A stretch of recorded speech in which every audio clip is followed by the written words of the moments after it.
दोस्तों, आज हम बात करेंगे एनीमिया के बारे में। देखिए, एनीमिया होता है जब आपकी बॉडी में ब्लड की कमी हो जाती है, यानी आपके शरीर में खून की कमी हो जाती है। उस कंडीशन को हम बोलते हैं एनीमिया। एनीमिया मतलब है लेक ऑफ ब्लड, यानी खून की कमी होना। और सबसे मोस्ट कॉमन फॉर्म है जो एनीमिया की, यानी सबसे मोस्ट कॉमन जो एनीमिया है वो है आपका iron deficiency anaemia. Iron deficiency anaemia मतलब होता है अगर आपकी बॉडी में आयरन की कमी हो गई है तो उसे हम आयरन डेफिशिएंसी एनीमिया बोलते हैं। अब आयरन का आपकी बॉडी में क्या रोल है? देखिए, जो भी आयरन हम डाइट के साथ लेते हैं वो क्या है, आपकी बॉडी में फेरिक फॉर्म में एंटर करता है, यानी Fe3 पॉजिटिव की फॉर्म में ही आपकी बॉडी में एंटर करता है। और जब ये आपके बॉडी में जाता है, यानी आपके पेट में जाता है, तो आपकी जो छोटी आंत का पार्ट है, कौन सा पार्ट है? ड्यूोडेनम और जेजुनम। अब ड्यूोडेनम और जेजुनम कौन सा पार्ट होता है? देखिए, ये आपका स्टमक होता है, ठीक है। स्टमक से होते हुए यहाँ से आपका ये ड्यूोडेनम स्टार्ट हो जाता है, और ये ड्यूोडेनम के बाद ये आपका क्या आता है? जेजुनम आता है, यानी आपकी आंतें ऐसी मुड़ी हुई होती है। तो जहां पर आपका स्टमक खत्म होता है वहां से आपका ड्यूोडेनम स्टार्ट होता है, और ड्यूोडेनम के बाद ये क्या है? जेजुनम स्टार्ट हो जाता है, यानी आपकी छोटी आंत का जो अपर पार्ट होता है, ठीक है, वहां पर आपके ये आयरन जो आप लेते हैं इसका अब्जॉर्प्शन होता है। तो अब्जॉर्प्शन किस फॉर्म में होता है? फेरस फॉर्म में होता है, यानी Fe2 पॉजिटिव की फॉर्म में ये अब्जॉर्ब होता है, क्योंकि ये फॉर्म क्या होती है? अब्जॉर्बेबल नहीं होती है, ठीक है। तो Fe3 पॉजिटिव Fe2 पॉजिटिव में कन्वर्ट हो जाता है, और ये फेरस फॉर्म में आपकी आंतें क्या करते हैं? इसको अब्जॉर्ब करती हैं, ठीक है। अब ये अब्जॉर्प्शन होता है, तो एब्जॉर्प्शन होता है आपका एंटीरोसाइट्स में। एंटीरोसाइट्स आपकी जो छोटी आंत है, यानी ड्यूोडेनम और जेजुनम में जो सेल्स होते हैं उन्हें हम बोलते हैं एंटीरोसाइट्स। तो एंटीरोसाइट्स क्या करते हैं? इस फेरस का क्या करते हैं? अब्जॉर्प्शन करते हैं, आयरन का अब्जॉर्प्शन करते हैं, ठीक है। अब छोटी आंत में सेल के अंदर जाने के बाद जैसे ही आयरन अब्जॉर्ब होता है, ठीक है, आपकी छोटी आंत में, तो इसमें दो कंडीशन होती है। एक तो ये क्या है? फेरेटिन के फॉर्म में स्टोर हो जाता है, यानी ये जो आयरन है वो फेरेटिन के फॉर्म में क्या हो जाता है? आपकी छोटी आंत में स्टोर हो जाता है। दूसरी कंडीशन होती है कि अगर अब्जॉर्प्शन नहीं होना है, अब्जॉर्प्शन इसने डायरेक्ट क्या करना है? आपके ब्लड में ट्रांसपोर्ट होना है। अब देखिए, जो भी खाना हम खाते हैं उसका ब्रेकडाउन होता है, ठीक है, वो पचता है और वहां से वो क्या, सर्कुलेशन में जाता है। और सर्कुलेशन में जाने के बाद वो सर्कुलेशन के थ्रू आपकी पूरी बॉडी को मिलता है। तो जैसे ही आप आयरन लेते हैं वो फेरस फॉर्म में अब्जॉर्ब होता है, कहाँ पर? आपकी छोटी आंत पर, एंटीरोसाइट्स में, ठीक है। जब ये अब्सॉर्ब होता है तो दो कंडीशन होती है, या तो ये फेरेटिन फॉर्म में स्टोर हो जाता है आपकी बॉडी में, ठीक है, या फिर क्या होता है? ये ट्रांसपोर्ट हो जाता है आपके ब्लड में, या आपके ब्लड में क्या है? ये फेरस फॉर्म में इसका ट्रांसपोर्शन हो जाता है, ट्रांसपोर्ट ये हो जाता है। अब जैसे ये ब्लड में जाता है आयरन, ये फिर से क्या है? अभी ये क्या है? फेरस फॉर्म में, Fe2 पॉजिटिव की फॉर्म में, फिर ये Fe3 पॉजिटिव की फॉर्म में फिर से कन्वर्ट हो जाता है। जैसे ये आयरन आपका ब्लड में ट्रांसपोर्ट होता है, ये फिर से क्या है? फेरिक फॉर्म में कन्वर्ट हो जाता है। और जैसे ये फेरिक फॉर्म में कन्वर्ट हो जाता है, एक ग्लाइकोप्रोटीन होता है, आपका लिवर बनाता है। आपका लिवर एक ग्लाइकोप्रोटीन बनाता है जिसका नाम है ट्रांसफेरिन। अब ये ट्रांसफेरिन के साथ क्या करता है? बाइंड हो जाता है। जो आयरन की फेरिक फॉर्म है ये ट्रांसफेरिन के साथ में बाइंड हो जाती है, और ट्रांसफेरिन का काम है इस आयरन को क्या है? आपके बॉडी के डिफरेंट ऑर्गन तक पहुंचाना, यानी लिवर तक पहुंचाना, स्प्लीन तक पहुंचाना, बोन मैरो तक पहुंचाना, ठीक है। ट्रांसफेरिन के थ्रू क्या है? ये जो आयरन है ये क्या होता है? ट्रांसफर होता है, ठीक है, ट्रांसपोर्ट इसका होता है। अब देखिए, जब ये लिवर में स्टोर रहता है, स्प्लीन में स्टोर रहता है, बोन मैरो में स्टोर रहता है, तो जैसे जैसे आपकी बॉडी को नीड होती है वैसे वैसे आपकी बॉडी क्या है? आयरन का यूज करती है। और जैसे ये आयरन आपके बोन मैरो में जाता है तो बोन मैरो का जो अंदर का पार्ट होता है, जो स्पॉन्जी पार्ट होता है, जिसको हम बोलते हैं बोन मैरो, ठीक है, तो जो स्पॉन्जी पार्ट होता है हड्डी का, उसे हम बोन मैरो बोलते हैं। और बोन मैरो से क्या है, आपके रेड ब्लड सेल बनते हैं, यानी आरबीसी जो बनती है वो बोन मैरो से बनती है। बोन मैरो में आपके स्टीम सेल्स होते हैं। ये स्टीम सेल्स क्या करते हैं, आरबीसी बनाते हैं, यानी रेड ब्लड सेल बनाते हैं। अब ये रेड ब्लड सेल बनने की भी क्या है, काफी सारी स्टेज होते हैं। पहले ये क्या है, स्टीम सेल होते हैं, फिर स्टीम सेल से प्रो इरेथ्रोब्लास्ट बनते हैं, फिर प्रो इरेथ्रोब्लास्ट से इरेथ्रोब्लास्ट बनते हैं, फिर इरेथ्रोब्लास्ट से रेटिकुलोसाइट बनते हैं, फिर रेटिकुलोसाइट से इरेथ्रोसाइट बनते हैं, और इरेथ्रोसाइट से फिर क्या है, ये आपकी आरबीसीज है, यानी मेच्योर आरबीसी फॉर्म हो जाती है। अब जैसे ही आरबीसी फॉर्म हो जाती है तो इसको बनाने में, यानी रेड ब्लड सेल को बनने में किसका रोल होता है, आयरन का। जो आयरन आपकी क्या है, खाने से आ रहा है, खाने से फिर ये ब्लड में आ रहा है, ब्लड से फिर ये ट्रांसफेरिन के थ्रू आपकी बोन मैरो तक आ रहा है, आपकी हड्डियों तक पहुंच रहा है।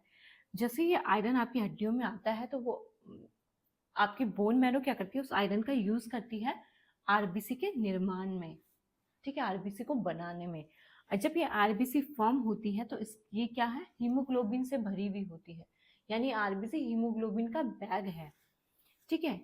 ये आरबीसी क्या होती है, आपकी हीमोग्लोबिन से बनी होती है। अब हीमोग्लोबिन क्या है,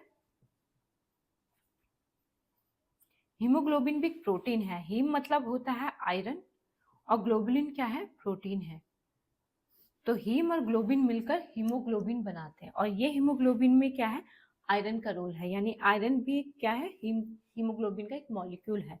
अब जब ये आरबीसी बनता है तो ये क्या है, हीमोग्लोबिन से भरी हुई होती है, यानी आयरन की मात्रा है इसमें, ठीक है। जैसे आयरन मॉलिक्यूल होता है तो ये आयरन मॉलिक्यूल क्या करता है, आपके आरबीसी में ऑक्सीजन को होल्ड करके रखता है, ठीक है। ऑक्सीजन को होल्ड, जो आप फेफड़ों से सांस ले रहे हैं वो ऑक्सीजन आपके अंदर जा रही है, वो ऑक्सीजन को कौन होल्ड कर रहा है, हीमोग्लोबिन फॉर्म कर रहा है, हीमोग्लोबिन होल्ड कर रहा है। हीमोग्लोबिन कहाँ से बन रहा है, आयरन से बन रहा है, आयरन से ही हीमोग्लोबिन बन रहा है। और हीमोग्लोबिन क्या कर रहा है, आरबीसी को एक मेच्योर फॉर्म दे रहा है, यानी जो रेड ब्लड सेल हम बोलते हैं ना, लाल रक्त कोशिकाएं, कणिकाएं, तो देखिए लाल रक्त कणिकाएं जो बनती हैं, ठीक है, उनका जो लाल कलर होता है वो हीमोग्लोबिन की वजह से होता है। जितना ज्यादा हीमोग्लोबिन होगा उतना ज्यादा रेड कलर आपके आरबीसीज में होता है।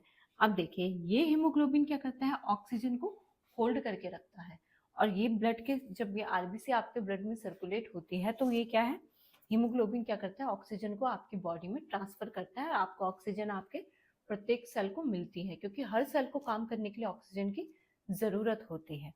तो वो ऑक्सीजन कौन पहुंचाता है, सर्कुलेशन पहुंचाता है, आपके आरबीसी पहुंचाती है, आपका हीमोग्लोबिन पहुंचाता है। तो ये आपके बॉडी में आयरन का रोल होता है, यानी आयरन जरूरी है किस चीज के लिए, हीमोग्लोबिन के फॉर्मेशन के लिए, ठीक है, रेड ब्लड सेल, एक मेच्योर रेड ब्लड सेल बनाने के लिए, ठीक है। आपकी बॉडी में जो ऑक्सीजन पहुंच रही है उसे भी हीमोग्लोबिन पहुंचा रहा है, तो बॉडी में क्या है, ऑक्सीजन पहुंचाने के लिए भी आयरन की जरूरत होती है। तो ये आपके आयरन का काम है, और जब इस आयरन में कमी आ जाती है आपकी बॉडी में तो आपको आयरन डेफिशिएंसी एनीमिया होता है। अब जानेंगे इसके कॉज के बारे में, किन कारणों की वजह से आयरन डेफिशिएंसी एनीमिया होता है। देखिए आयरन डेफिशिएंसी एनीमिया के भी बहुत से कारण होते हैं। सबसे मेन कारण होता है कि अगर आपकी बॉडी में आयरन की जो डिमांड है वो बढ़ गई है, यानी आयरन की जो डिमांड है वो इंक्रीज हो गई है, मतलब उतनी डिमांड आप क्या है, पूरी नहीं कर पा रहे, आपकी बॉडी को ज्यादा डिमांड है लेकिन सप्लाई उतना नहीं जा रहा है, उस वजह से आयरन डेफिशिएंसी एनीमिया डेवलप होता है।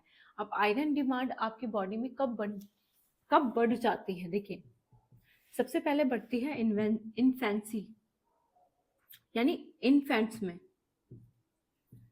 और एडल्ट में। जब आपकी बॉडी की ग्रोथ होती है, आपने देखा होगा बच्चा इन्फेंट होते हैं, चाइल्डहुड जो होते हैं, ठीक है, बच्चों की जो एज होती है, बढ़ती उम्र होती है, ठीक है, इन्फेंट्स होते हैं, फिर चाइल्डहुड एज होती है, फिर एडल्ट होते हैं। तो क्या है, धीरे धीरे जैसे फिजिकल ग्रोथ होती है बॉडी की, तो उसमें क्या है, आयरन की जरूरत होती है। तो उस टाइम पे आयरन की डिमांड ज्यादा होती है, और अगर आप उतना इंटेक नहीं कर पा रहे तो आपकी बॉडी में आयरन डेफिशिएंसी एनीमिया डेवलप होता है। तो फर्स्ट स्टेज होती है इन्फेंट्स, चाइल्डहुड और ड्यूरिंग एडल्ट एज आयरन की डिमांड आपकी बॉडी की बढ़ जाती है। अगला कंडीशन है प्रेगनेंसी और लैक्टेशन। यानी जब लेडीज क्या होती है, प्रेग्नेंट होती हैं, उस टाइम पे उन्हें आयरन की डिमांड उनकी बॉडी में बढ़ जाती है। ड्यूरिंग लैक्टेशन जब बच्चे को वो क्या करती है, फीडिंग करवा रही हैं, उस टाइम पे भी आयरन की ज़्यादा ज़रूरत होती है। तो अगर उतनी डिमांड पूरी नहीं हो रही है तो भी आयरन डेफिशिएंसी एनीमिया डेवलप होता है। अगला है ड्यूरिंग थेरेपी। अब देखिए, अगर आपकी बॉडी में कोई भी ऐसी डिजीज है, यानी कोई भी ऐसे कैंसर है, कोई ट्यूमर ग्रोथ है जिसमें क्या होती है, आपकी थेरेपी चल रही है, वो थेरेपी कीमोथेरेपी हो सकती है, इम्यून थेरेपी हो सकती है, रेडिएशन हो सकता है, तो कोई भी थेरेपी अगर आपकी चल रही है तो उसमें भी आपकी बॉडी को आयरन की डिमांड ज़्यादा होती है। उस टाइम पर भी अगर आयरन इनटेक नहीं लिया जा रहा है तो आयरन डेफिशिएंसी एनीमिया डेवलप होता है। तो फर्स्ट है, अगर आपकी बॉडी में आयरन डिमांड बढ़ जा रही है। अब अगला जो कॉज है वो है कि आपकी बॉडी में ब्लड लॉस ज़्यादा हो रहा है। देखिए, एक तो है डिमांड ज़्यादा बढ़ रही है, दूसरा है कि ब्लड लॉस ज़्यादा हो रहा है। अब ऐसी कौन सी सिचुएशन होती है जब आपके बॉडी में ब्लड लॉस ज़्यादा होता है? अब वो हो सकता है कि आपको अगर कोई गैस्ट्रिक अल्सर है, हिमोरॉइड्स की प्रॉब्लम है। अल्सर में भी क्या होती है, जब ब्लीडिंग होती है आपके एब्डोमेन में तो उसकी वजह से क्या है, ब्लड लॉस होता है, आयरन डेफिशिएंसी एनीमिया की प्रॉब्लम होती है। दूसरा है हेमोरॉइड्स, यानी पाइल्स की दिक्कत होती है, बवासीर जिसे हम बोलते हैं, उसमें भी क्या होता है, ब्लड लॉस होता है, बहुत ज़्यादा ब्लीडिंग होती है स्टूल के साथ में, उससे भी आयरन डेफिशिएंसी एनीमिया डेवलप होता है।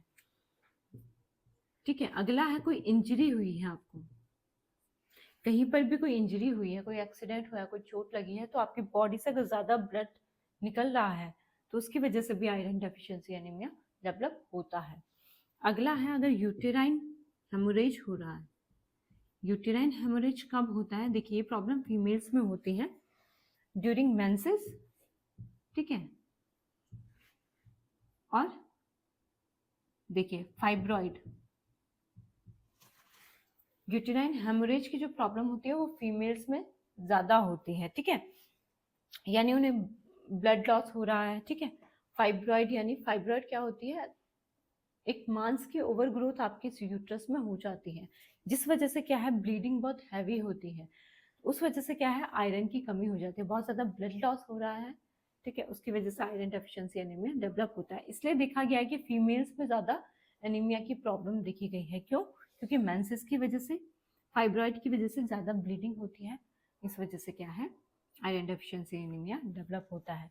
तो अगर आपकी बॉडी में ब्लड लॉस ज़्यादा हो रहा है, कुछ लोगों को क्या है, यूटीआई इन्फेक्शन होता है या किडनी स्टोन होता है, तो उनको भी हीमोचूरिया की प्रॉब्लम होती है। हीमोचूरिया है कि आपकी यूरिन में भी ब्लड आ रहा है, ठीक है, यानी आपको गैस्ट्रिक अल्सर है, आपको बवासीर की दिक्कत है, आपकी कोई इंजरी हुई है जहाँ से ब्लड लॉस हो रहा है। फीमेल्स में यूटेराइन हेमोरेज की प्रॉब्लम होती है, जो मेंसेस के दौरान ब्लीडिंग ज़्यादा लॉस होती है, ठीक है। फाइब्रॉइड होते हैं, उसमें भी ब्लीडिंग होती है। यूटीआई इन्फेक्शन है या किडनी स्टोन है, उसमें क्या है, यूरिन में ब्लड आता है। तो ये सारी कंडीशन है जिसमें आपकी बॉडी से ब्लड लॉस हो रहा है, तो आयरन की डेफिशिएंसी हो जाती है, ठीक है। अब तीसरी कंडीशन आती है, देखिए, पहला है अगर डिमांड ज़्यादा बढ़ गई है आयरन की, दूसरा है कि ब्लड लॉस ज़्यादा हो रहा है, तीसरा है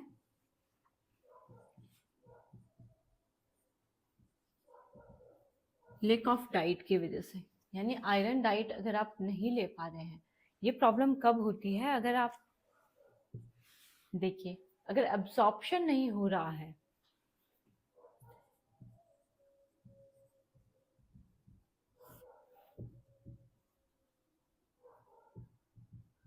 एक कंडीशन होती है कि अगर आप डाइट में आयरन कम ले रहे हैं, दूसरी प्रॉब्लम होती है कि अगर आप डाइट में आयरन ले तो रहे हैं लेकिन वो अब्सॉर्ब नहीं हो रहा है आपकी बॉडी में।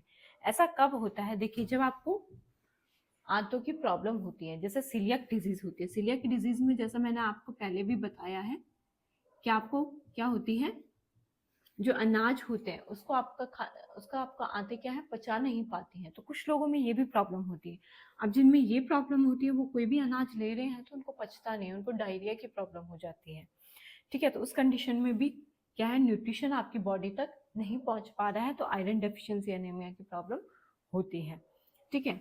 लेक ऑफ डाइट, अगर आप खाने में आयरन नहीं ले रहे हैं तो उस वजह से भी क्या है, आयरन की कमी हो जाती है।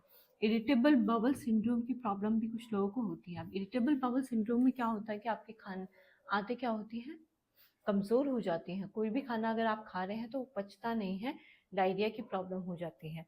ठीक है, तो वो भी क्या है, इरिटेबल बाउल सिंड्रोम की प्रॉब्लम है। तो अगर खाने में नहीं ले रहे हैं, अब्जॉर्प्शन अगर आपकी बॉडी में आयरन का नहीं हो रहा है तो उससे भी आयरन डेफिशिएंसी एनीमिया डेवलप होता है। ठीक है, अब ये तो है आपके कॉज। अब देखिए, जब आयरन आपकी बॉडी में आयरन की कमी हो जाती है तो ऐसा नहीं है कि आयरन की कमी एकदम से हो जाएगी। ठीक है, उसके भी स्टेजेस होते हैं। यानी पहले क्या होता है, आयरन डिप्लीशन होता है, आयरन डिप्लीशन की प्रॉब्लम आती है। फिर आती है आयरन डेफिशिएंट इरेथ्रोपोइसिस।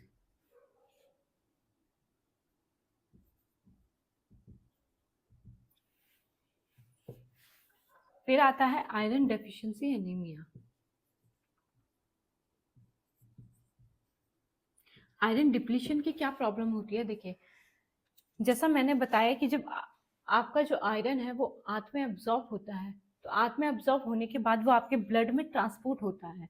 और ब्लड में ट्रांसपोर्ट होने के बाद ये ट्रांसफेरिन के साथ मिलकर क्या है, ट्रांसफेरिटिन इसको क्या है, जहाँ जहाँ पर नीड होती है बॉडी में वहाँ वहाँ पहुँचाता है। यानी आपके लीवर तक पहुँचाता है, बोन मैरो तक पहुँचाता है, आपके स्प्लीन तक पहुँचाता है। तो वहाँ पर ये आयरन क्या स्टोर रहता है।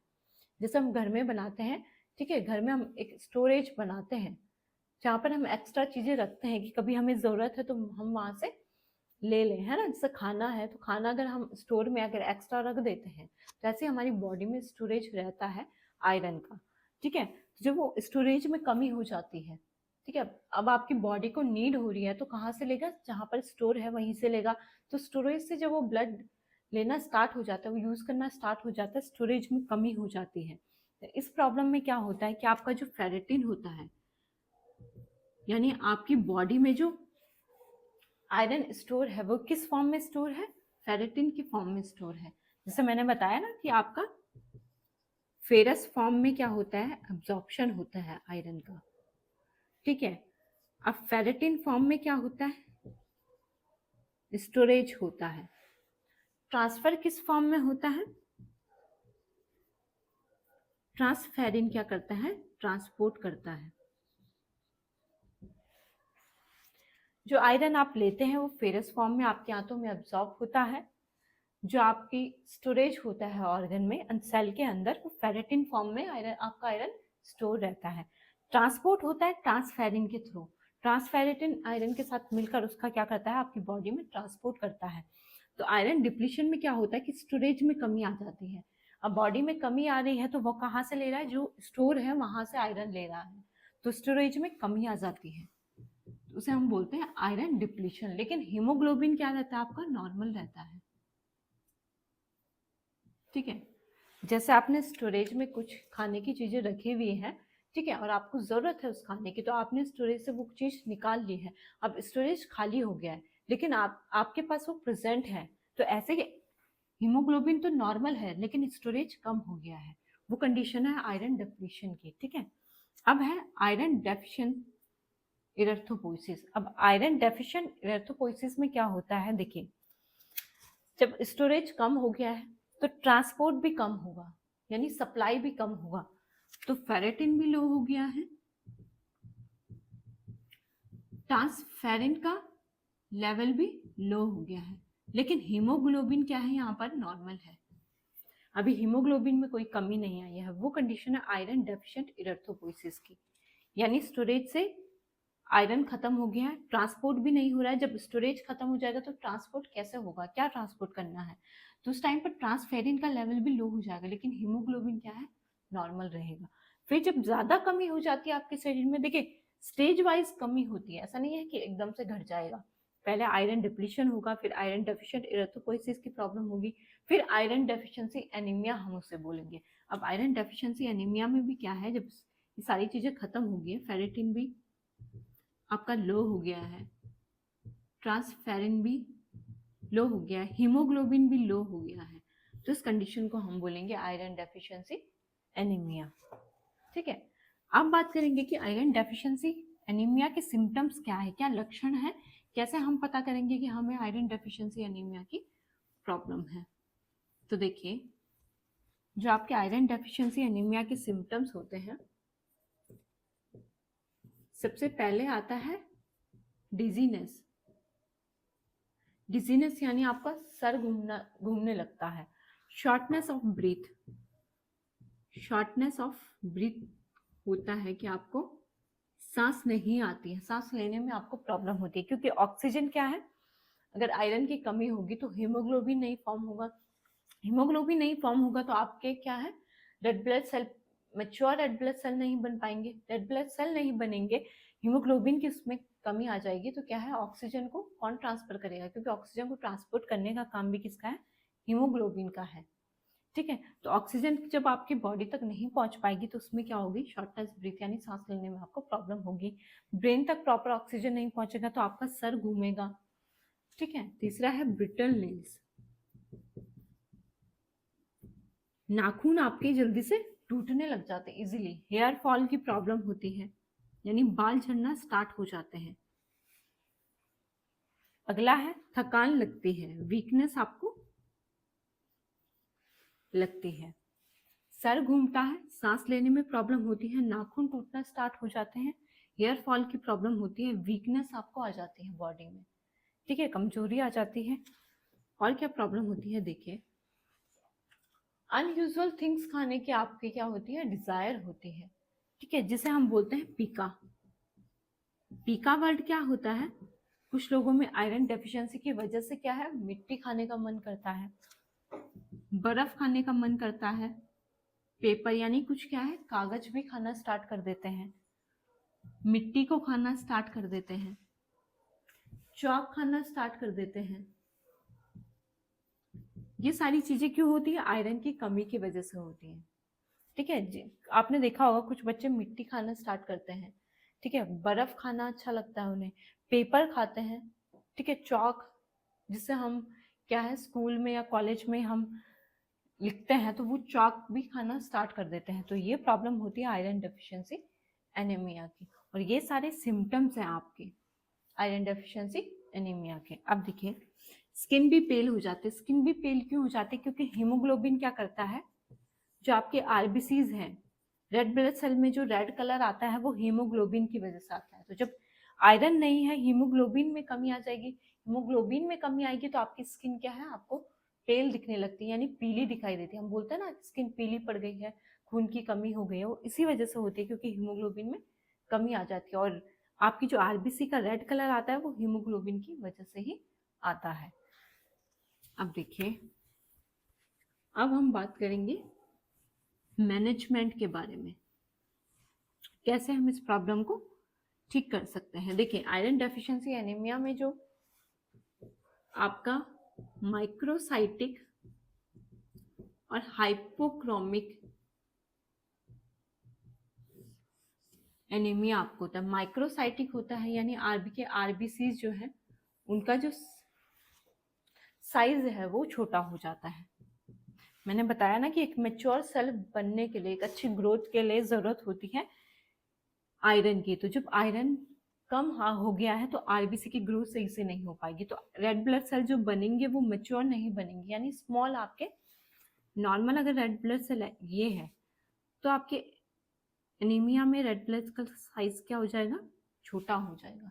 दूसरा क्या है, हाइपोक्रोमिक। हाइपोक्रोमिक क्या होता है, देखिए, जब आपके ब्लड में हीमोग्लोबिन की मात्रा कम हो जाती है, हीमोग्लोबिन की मात्रा कम होगी तो उसे हम बोलते हैं हाइपोक्रोमिक। और जब हीमोग्लोबिन की मात्रा कम होगी तो इसका कलर क्या है, पेल हो जाता है। नॉर्मल क्या होता है, आरबीसी का कलर क्या होता है, डार्क रेड कलर का होता है।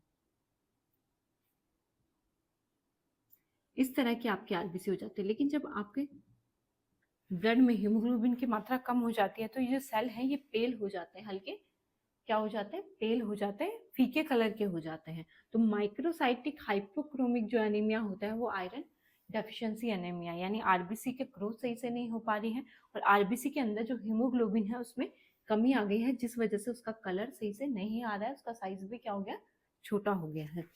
अब बात करेंगे मैनेजमेंट के बारे में कि कैसे हम इस प्रॉब्लम को ठीक कर सकते हैं। देखिए, इसका जो मैनेजमेंट है उसके लिए हमें क्या करना है, अपनी डाइट को हेल्दी रखना है। अब कौन सी डाइट आप ले सकते हैं, आयरन रिच डाइट आप ले सकते हैं, जैसे ग्रीन वेजिटेबल्स आप ले सकते हैं, हरी सब्जियां, ठीक है, जैसे पालक हो गया, ब्रोकली हो गई, बीन्स हो गई, ठीक है। इससे क्या होता है, आपको आयरन मिलता है। जो नॉन वेजिटेरियन डाइट होती है उससे क्या है, आयरन का ऑब्जर्वेशन अब्जॉर्प्शन जो होता है, सॉरी, आयरन का जो अब्जॉर्प्शन होता है वो ज़्यादा होता है, ठीक है। तो नॉनवेज जो हम मीट लेते हैं, रेड मीट लेते हैं, चिकन लेते हैं, फिश लेते हैं, इससे क्या होता है, आयरन का जो अब्जॉर्प्शन है वो ज़्यादा होता है, ठीक है। ग्रीन वेजिटेबल्स ले सकते हैं। विटामिन सी भी क्या करता है, आपके आयरन अब्जॉर्प्शन को क्या करता है, बढ़ाता है। जैसे आंवला हो गया, कीवी हो गया, लेमन हो गया, ठीक है, ये ऑरेंज हो गया, ये फ्रूट्स क्या करते हैं, आपके आयरन का अब्जॉर्प्शन को बढ़ाते हैं। जो भी आयरन आप ले रहे हैं वो अब्जॉर्ब तो होना चाहिए बॉडी में। तो ग्रीन वेजिटेबल्स, आपकी नॉन वेजिटेरियन डाइट, आपका विटामिन सी, आपका स्टमक एसिड। अब जो आपका स्टमक एसिड होता है, गैस्ट्रिक एसिड भी जिसे हम बोलते हैं, जो क्या होता है, ये क्या करता है, आयरन के अब्जॉर्प्शन को बढ़ाता है, ठीक है। हाइड्रोक्लोरिक एसिड जो होता है वो आपके स्टमक एसिड में होता है। तो हाइड्रोक्लोरिक एसिड जो होता है वो क्या करता है, आयरन के अब्जॉर्प्शन को बढ़ाता है, आयरन को ज़्यादा अब्जॉर्ब करता है हमारी बॉडी में। तो अपनी डाइट को हेल्दी रखना है। नॉन वेजिटेरियन डाइट जो लेते हैं, नॉन वेजिटेरियन डाइट लेनी है, विटामिन सी लेना है, ठीक है।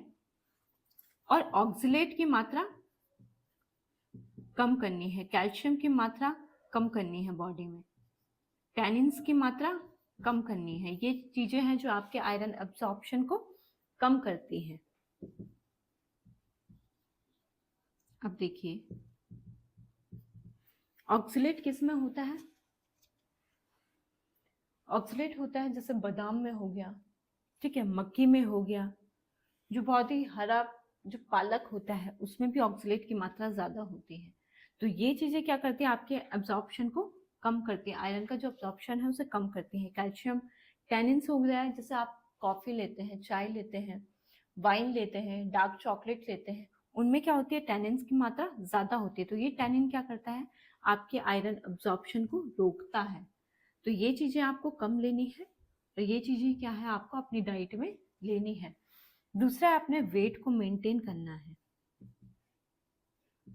वेट को मेंटेन करना है। वेट को देखिए, अगर आप ज़्यादा फैटी हैं, ज़्यादा फैट आपकी बॉडी में है, तो आपकी बॉडी में जो फैट सेल होते हैं, ये फैट सेल क्या करते हैं, साइटोकाइनिन्स रिलीज करते हैं। और ये साइटोकाइनिन्स क्या है, हेप्साइडिन के सेक्रीशन को बढ़ा देते हैं। यानी हेप्साइडिन क्या है, एक हार्मोन है जो आपके लीवर से बनता है। अब ये हेप्साइडिन क्या करता है, आयरन के अब्जॉर्प्शन को कंट्रोल करता है। यानी देखिए, अगर आपकी बॉडी में आयरन की मात्रा ज़्यादा है, ठीक है, और आयरन अब्जॉर्ब होता रहेगा तो आयरन ओवरलोड हो जाएगा आपकी बॉडी में। और जब आयरन ओवरलोड हो जाएगा तो आपके ऑर्गन को डैमेज करना स्टार्ट कर देता है। यानी आयरन अगर आपकी बॉडी में है तो वो एक क्या है, नॉर्मल रेंज में होना चाहिए, ना कम होना चाहिए ना ज़्यादा होना चाहिए। ज़्यादा आयरन भी क्या है, आपकी बॉडी के लिए डेंजर है। तो आयरन के लेवल को मेंटेन रखने का काम किसका है, हेप्साइडिन हार्मोन का है। ये हार्मोन आपके लीवर से बनता है। ये क्या करता है, जैसे ही एब्जॉर्प्शन आपके आंतों में हो रहा है तो ये उस एब्जॉर्प्शन को स्टॉप कर देता है। यानी ये उस एब्जॉर्प्शन को क्या करते हैं, स्टॉप कर देता है, ताकि एक्स्ट्रा आयरन जो है वो आपके बॉडी में ना आए और उससे क्या है, आपके ऑर्गन पे, ठीक है, आपकी बॉडी पर कोई क्या है, साइड इफेक्ट ना हो, कोई असर ना पड़े। और अगर आपकी बॉडी में आयरन की कमी हो गई तो हेप्साइडिन क्या करता है, एब्जॉर्प्शन को बढ़ा देता है। यानी फिर आपके आंतों से उसका एब्जॉर्प्शन ज़्यादा होने लगता है आयरन का, उसका ट्रांसपोर्ट जो है आपके ब्लड में ज़्यादा होने लग जाता है। तो हेप्साइडिन का एक बहुत बड़ा रोल होता है आयरन एब्जॉर्प्शन में, ठीक है। तो ये फैट सेल क्या करते हैं, जो आपकी बॉडी में ज़्यादा फैट इकट्ठा हो जाता है तो ये फैट सेल क्या करते हैं, साइटोकाइनिन्स रिलीज करते हैं। ये साइटोकाइनिन्स हेप्साइडिन को लेवल को बढ़ा देते हैं। अब जैसे ही हेप्साइडिन का लेवल बढ़ेगा तो ये क्या है, एब्जॉर्प्शन को रोक देगा। तो कभी कभी क्या है, बहुत मोटे लोग जो होते हैं उनमें भी आयरन की कमी निकल जाती है, जबकि उन्हें देख कर लगता नहीं है कि उनकी बॉडी में खून की कमी है, आयरन की कमी है। ये इसी वजह से होता है कि अगर ज़्यादा फैटी सेल हैं तो उन लोगों में भी आयरन डेफिशिएंसी एनीमिया प्रेजेंट होता है। ठीक है, तो अपनी लाइफस्टाइल को हेल्दी रखिए और अपना ध्यान रखिए। अगले वीडियो में हम बात करेंगे अगली प्रॉब्लम के बारे में। धन्यवाद।